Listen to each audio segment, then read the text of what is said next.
Porto are currently second and knocked out of the Portuguese Cup and in the Champions League quarter round of 16 against Borussia Dortmund.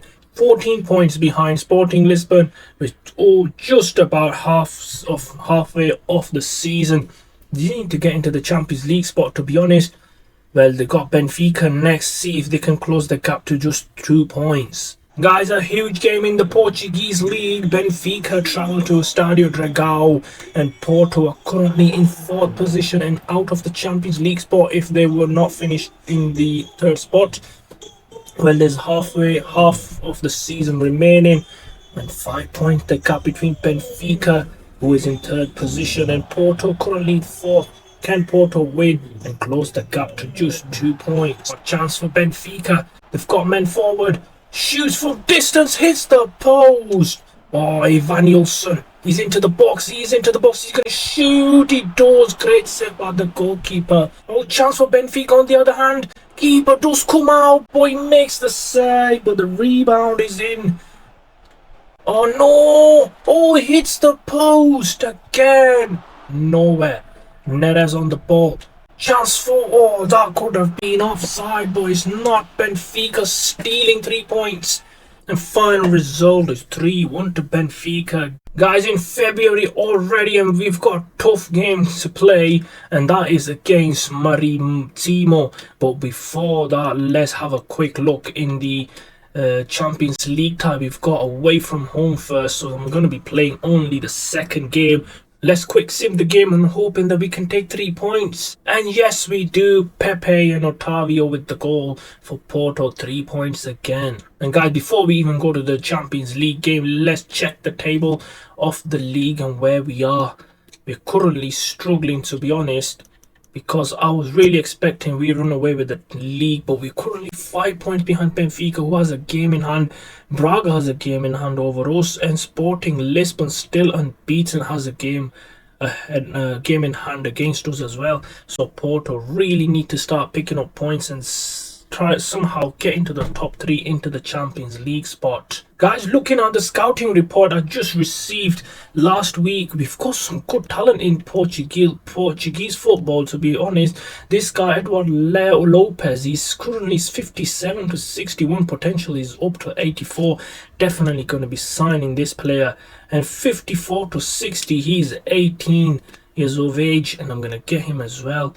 Overall, currently, and 52 to 58 overall, currently 16 years of age, and he's a right back. I'm gonna sign him again. Oh, this guy Joaquin Ferreira, let's go. 2.2 million market value. What a player he is. Another player, Daniel Costa, he's currently 15 years of age. I can sign him into my youth academy and then see where he goes from there. So good scouting report from my Francisco Morales.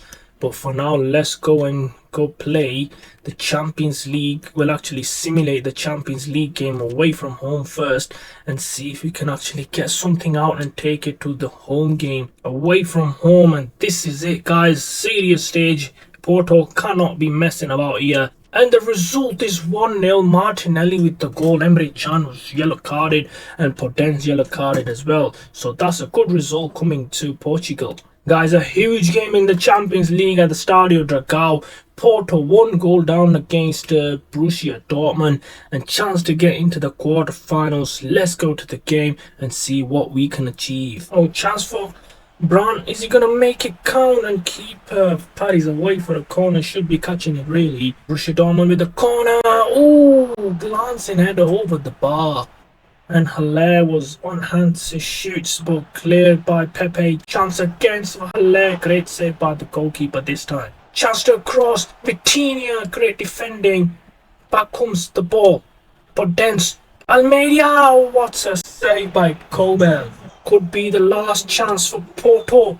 Oh, they've not taken the chance, and Dortmund have beaten Porto by a single goal from the first game. And Porto are out of the Champions League yet again at this stage of the season. Guys, end of April and the results are not really going Porto's way. 3 draws out of 4, not good enough for Porto. Looking at the table, they are not going to finish well out. They are actually still in 4th position, but this time they are 11 points behind Braga. I might as well say that they're not going into the Champions League for next season, only Europa League, and they're 11 points ahead of Victoria. So might as well simulate all the way to the end of the season, and let's see where they actually finish. Guys, a quick recap of the League of Portugal. Porto finishing just 4th. That is disappointing by any stretch of the imagination. You cannot call it a decent season. 5 defeats, but it's the draws that really would hurt. If they had drawn only 6 games and won 23, they could have been 6 points ahead of what they are today. But Benfica, Braga are into the Champions League spot, with Sporting winning the title. Final beating Pacos de Ferreira, the team that actually we lost to in the round of 16. Champions League winners Atletico Madrid beating Milan, and Arsenal beating Lazio in the Europa League final. Conference League goes to Cologne beating AZ Alkmaar. Looking at the stats, Vitinha, the highest goal scorer, 24 with 10. Evanilson with 16 and 4. The midfield's really not putting an effort in. 36 appearance. Franco with 7 goals and 4 assists. Otavio with 6 and 9. I need a lot of goals from the from the midfield, sorry. But anyways, the season's over in disappointment, and Porto's only played 16 games with 1 goal and 1 assist. Not good enough from the winger from the Premier League. Guys, into the second season, this is my favourite starting lineup, but I still need a lot of players added into the central midfield position, because I need to have my players above 85. Defense needs to be strengthened as well, because we were very weak. We couldn't get in near Dortmund in the Champions League last season, leave alone beating them. Striker 79-82 for Otavio, but we definitely need to improve our squad. And guys, to improve the squad, we've got a whopping 81 million from the board. Let's see who we can actually sign. Guys, we've received a decent offer for the player Jalo, who we didn't use last season. 11.5 million, 14 million from Espanyol, my previous club, and I'm gonna have to accept it. Leeds 77, he's actually a sub-bench player. Martinez 77, we've missed out the chance to sell this guy on, but 13 million from Everton, Diogo Leite, and that would be perfect. Let's sell 2 players and see if the board is actually happy with us. And guys, the first game of the season away from home, we have to win this one. And 4-1, Vitinha with 2 goals. Actually a hat-trick for Vitinha, and Galeno with the goal.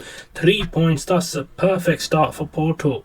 Guys, with the sales of our couple of players, we've got 111 million to spend this season. That would be perfect. We can sign. I'm going to give you a big shock, guys, who we are actually signing in a few moments' time.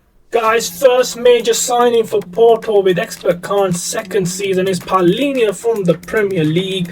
The Fulham man, we signed him for 43.6 million. What a player he could be for FC Porto. He is one of the best Portuguese coming through the ranks, guy. Well, actually, he's 27 years of age. Ricardo Horta, currently playing for Sporting Braga, and that's a steal from the opponents. If you can't beat them, join them, guys. So Porto has signed the rival player Ricardo Horta, and he is 27 years of age. Guys, we've had an offer for Tony Martinez, the player we didn't use last season. We can actually cash in on him. 26 and 13, 17 million we've been offered from Real Betis, but we cannot. We've been offered, but we declined it automatically. Galeno's 25 years of age. He's Brazilian, and we have to accept it. Guys, Galeno has gone to Atletico Madrid. He handed the transfer request last week and he got the offer. He just gone to La Liga and he's gone for 29 million. Guys, another huge offer for the Canadian Stefan Ustaquio.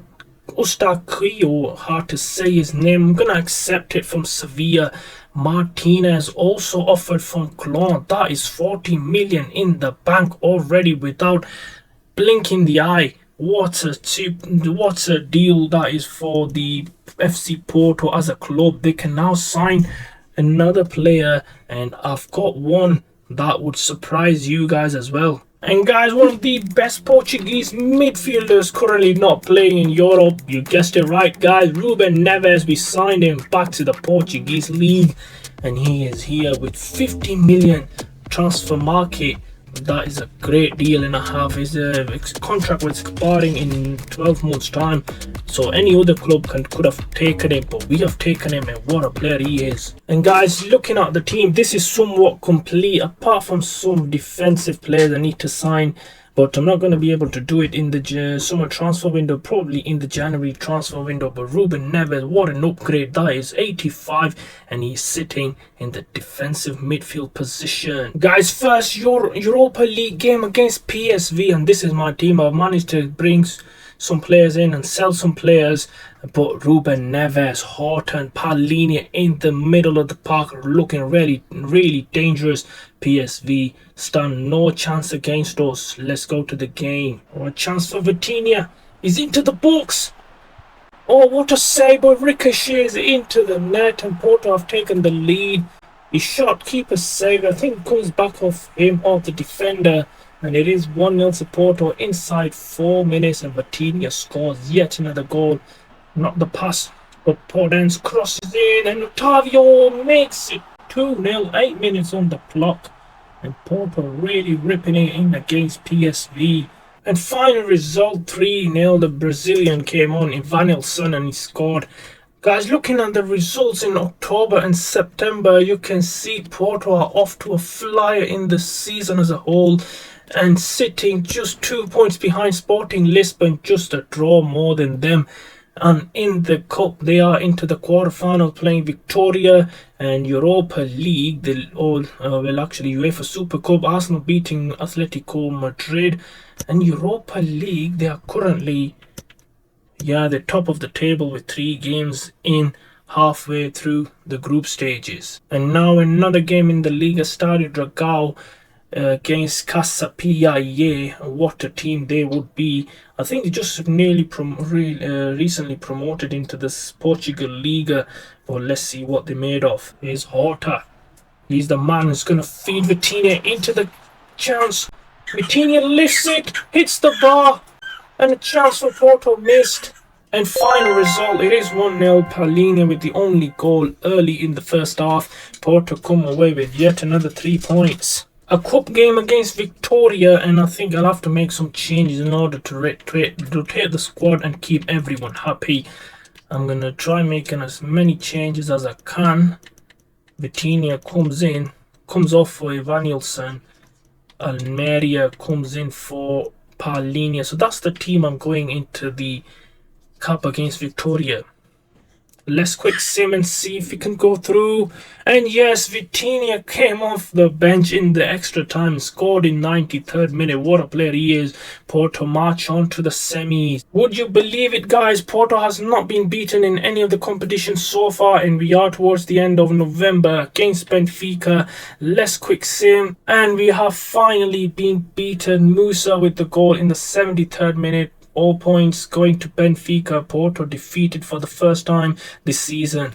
Guys, I'm making 2 changes going into this game against Costa. I think, I'm not quite sure. Franco and Almeria coming on for Podence and Neves. Yes, we are playing. No, we're playing Boavista FC, and this could be a crucial victory for Porto and could leapfrog Sporting Lisbon in the top of the table. Oh, they've lost it. Almeria on the ball, passes it on to Horta. Is he going to score? He does, into the 4th minute, and Horta, the new summer signing, 4th month into the Porto campaign, he scores for Porto. 1-0 to the good inside the 4th minute. What a ball for Almeria. Horta on the ball again. Oh, he beats his man beautifully. He beats another man, shoots into the top corner, and he doubles his advantage and doubles his tally for the day. 2 goals from Horta. Porto really running away with it here. 24 minutes on the clock. 2-0 to Porto, who could be winning the title for the first time in 3 seasons. And first silverware is on the cards for Expert Khan. And final result is 5-0. What an embarrassing scoreline for the away team. Cardoso with the goal, and that was 3-0 at halftime. Wendell put one in for 4, and Almeida scored late on. 5 goals for Porto and 3 points. Guys, the January transfer window is finally open, and halfway through the season we've got a game against Sporting Lisbon.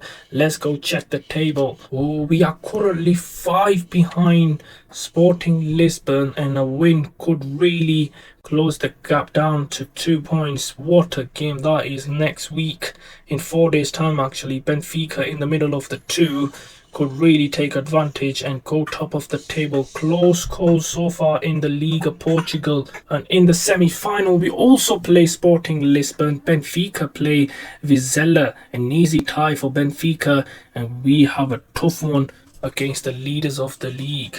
And guys, we did actually manage to win 6 out of 6 in the group stage of Europa League. What a run that was. And let's go check the stats for the players and see who's contributed the most this season so far. Well, it's a team game, but Horta is really ripping it. 22 goals. Vitinha is currently injured, is he? Not quite sure what that is, what that means, but he's currently showing nothing. 11 goals but 1 assist. Evanilson 5 goals, no assist. Palhinha 4 goals, 1 assist. But Horta is really ripping it. 22 goals and 2 assists. Oh, Vitinha is actually red carded for the Sporting Lisbon game. That is absolutely devastating for Porto fans, and they need to win this to take the title and get back into the title race. A defeat would mean 8 points is the gap. But now guys, that's it for this episode. Do subscribe to my channel. I'll be uploading more videos, more FIFA content, and thanks for watching guys.